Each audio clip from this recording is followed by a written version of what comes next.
श्री राम। षोडश सर्ग। देवताओं का श्री हरि से रावण वध के लिए मनुष्य रूप में अवतीर्ण होने को कहना।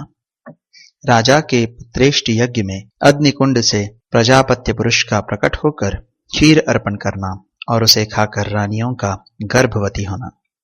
तदनंतर उन श्रेष्ठ देवताओं द्वारा इस प्रकार रावण वध के लिए नियुक्त होने पर सर्वव्यापी नारायण ने रावण वध के उपाय को जानते हुए भी देवताओं से यह मधुर वचन कहा। देवगण, राक्षस राज रावण के वध के लिए कौन सा उपाय है जिसका आश्रय लेकर मैं महर्षियों के लिए कंटक रूप उस निशाचर का वध करूं? उनके इस तरह पूछने पर सब देवता उन अविनाशी भगवान विष्णु से बोले, प्रभो, आप मनुष्य का रूप धारण करके युद्ध में रावण को मार डालिए। उस शत्रुदमन निशाचर ने दीर्घकालक तीव्र तपस्या की थी, जिससे सब लोगों के पूर्वज लोकत्रष्टा ब्रह्मा जी उस पर प्रसन्न हो गए। उनसे संतुष्ट हुए भगवान ब्रह्मा ने उस राक्षस को यह वर दिया कि तुम्हें नाना प्रकार के प्राणियों में से मनुष्य के सिवा और किसी से भय नहीं है। पूर्व काल में वरदान लेते समय उस राक्षस ने मनुष्यों को दुर्बल समझकर उनकी अवहेलना कर दी थी। इस प्रकार पितामह से मिले हुए वरदान के कारण उसका घमंड बढ़ गया है। शत्रुओं को संताप देने वाले देव वह तीनों लोगों को पीड़ा देता और स्त्रियों का भी अपहरण कर लेता है।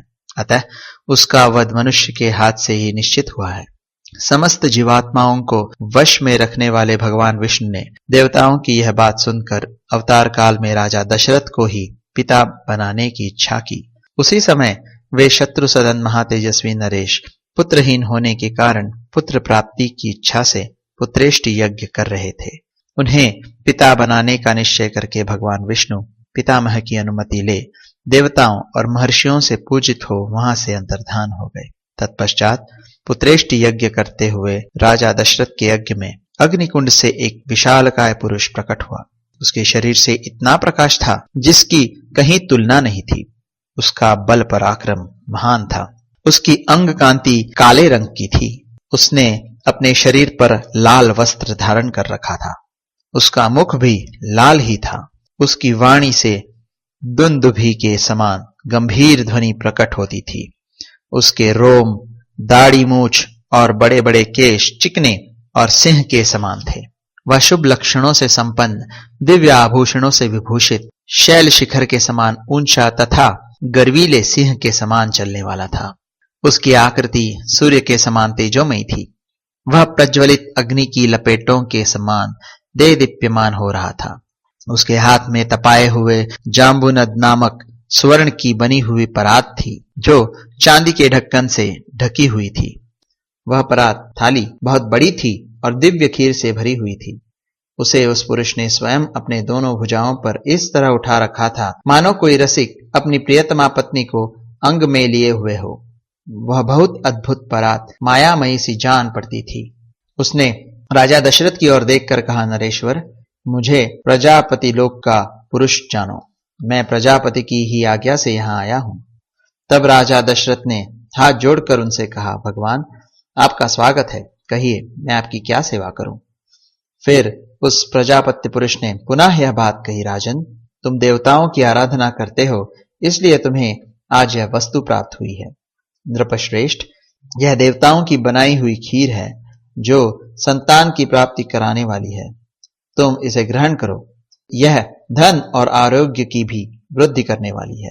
राजन, यह खीर अपनी योग्य पत्नियों को दो और कहो, तुम लोग इसे खाओ। ऐसा करने पर उनके गर्भ से आपको अनेक पुत्रों की प्राप्ति होगी, जिनके लिए तुम यह यज्ञ कर रहे हो। राजा ने प्रसन्नतापूर्वक बहुत अच्छा कहकर उस दिव्य पुरुष की दी हुई देवान से परिपूर्ण सोने की थाली लेकर उसे अपने मस्तक पर धारण किया।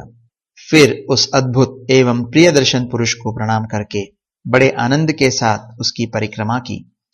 इस प्रकार देवताओं की बनाई हुई उस खीर को पाकर राजा दशरथ बहुत प्रसन्न हुए, मानो निर्धन को धन मिल गया हो।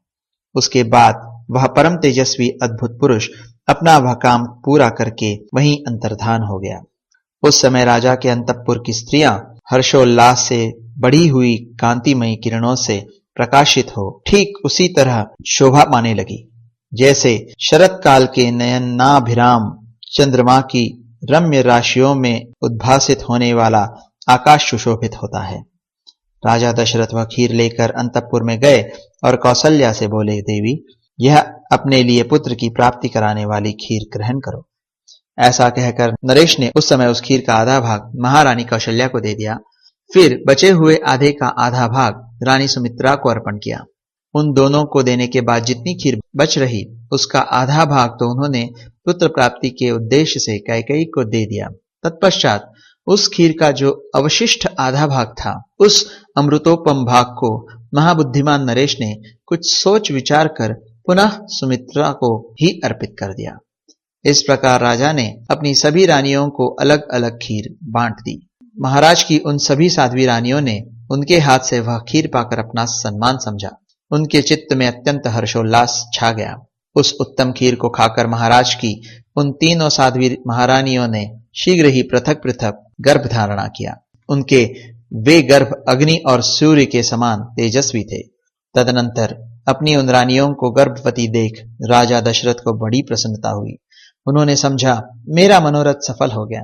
जैसे स्वर्ग में इंद्र सिद्ध तथा ऋषियों में पूजित हो श्रीहरि प्रसन्न होते हैं, उसी प्रकार भूतल में देवेंद्र सिद्ध तथा महर्षियों से सम्मानित हो राजा दशरथ संतुष्ट हुए थे। इस प्रकार श्री वाल्मीकि निर्मित आर्ष रामायण आदि काव्य के बालकांड में 16वां सर्ग पूरा हुआ।